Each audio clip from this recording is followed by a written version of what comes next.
pumunta muna tayo dito. Asan ba yun? Kay Matibag muna. Kasi na-topic na ho natin ito eh. Yung kay Defensor. Pumunta muna tayo dito kay Matibag, mga Si bossing. Atty. Balico, this the one. Ah, Well, ang napansin ko lang, kapagtaka, si Atty. Balico, this the one answering the questions. oh, As far as I'm concerned, para sa kami abogado, pinakinggan niya yung kwento ng mga barits, hearsay yun. Dahil kwento lang sa kanya eh, di ba? So, saka wala pa nakita present na picture. The same questions na tinanong namin dito sa NBI, sino kumuha ng picture, paano ba ma-authenticate, wala namang present eh. kasi ang nakikita ko po dyan, mga kababayan, si Baligod ang may hawak ng master copy ng kanilang mga script. Kung tatandaan nyo po, halos siya lagi yung nakapront. Pero yung 18 Marites, Maridyo, no?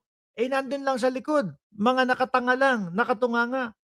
Sasagot lang, konting-konti lang po. Minsan sumasablay pa yung 18 Marites. Kakabisaduhin na nga lang, ilan ang bilang ng maleta na dinala nyo kay Bongbong Marcos? Hindi pa ho kabisado, mga bossing. Magpapakita ng ebidensya, litrato, picture, sablay pa ho. Kayang gawin ng ibang tao yun na magpa-picture kay Sandro Marcos. Tapos gagatungan nila nila pangalan nito? Ni Senator Amy Marcos, mga kababayan. Ganun lang ho sila. Di po ba?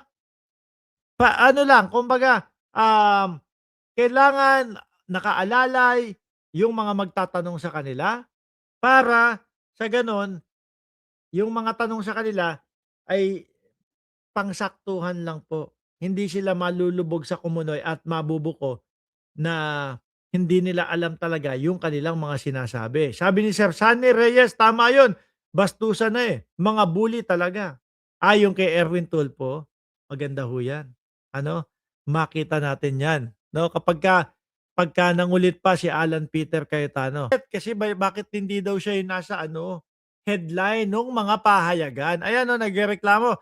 Cayetano, nagtatampo dahil hindi na front page sa mga dyaryo. Gusto pala ni Cayetano siya yung talagang nasa gitna talagang nasa harapan. Ano? Bakit?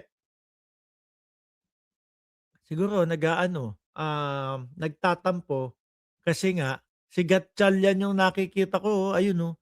Gatchalian is acting as cheese breaks ano ba 'yan? Hindi ko na makita eh. Oh. Kasi nga 'di ba sabi sa kanya hindi na daw ho siya Senate President. Kaya atampo yung yung Cayetano.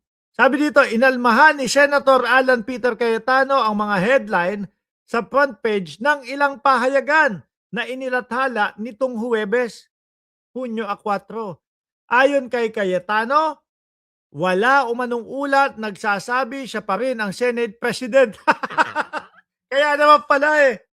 Oh, paano nga ho mga kababayan? Tingnan nyo, pati po yung IBP, Integrated Bar of the Philippines. Ano ang sinasabi?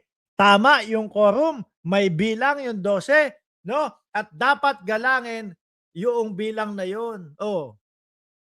Na papalitan lahat ng committee at pagkatapos babakantihin yun pong pagiging Senate President o babakantihin yung pwesto ng Senate President. O kaya naman pala alungkot si Alan Peter Cayetano ho, mga kababayan kasi alam niya naman mapagpilit itong si Peter Cayetano kahit ayaw na sa kanya ng mamamayang Pilipino, kahit wala na, matabang na sa kanya ang mamamayang Pilipino, ipipilit pa din po, mga kababayan. Sabi ni Ping Laksamana, call for persona ng grata sila Cayetano sa buong bansa.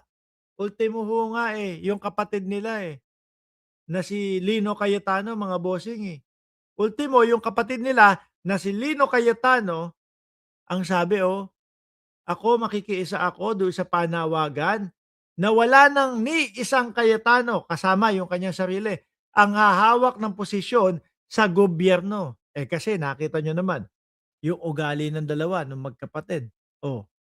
Maipilit. Lolokohin pa tayo na kesyo daw sinusugod sila at binabaril daw po sila.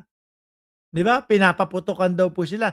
Malaman mo ang katotohanan, eh, sila pala o yung, si Aplaska ang nagpapaputok. Oh, 'di ba? Sabi ni ano, "Naku, yung ate gustong kamustahin, ito naman si 12K gusto maging headline." Sabi ni eh, magkapatid nga ho, 'di ba? Kulang sa pansin sabi ni, Russell Pelobello, oh.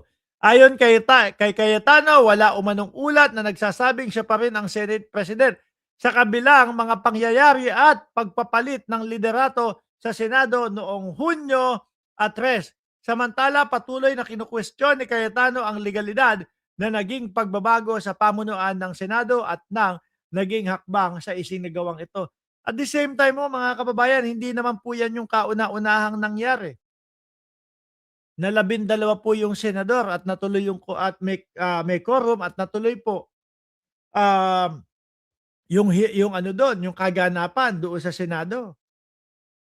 'Di ho ba mga kababayan? Etong si Peter Cayetano, ang nakikita ko dito imposible 'no, malabo at hindi bababa ito. May pagka-ano din 'to, eh, may pagkatibawa din po sa ano 'to, sa posisyon, eh.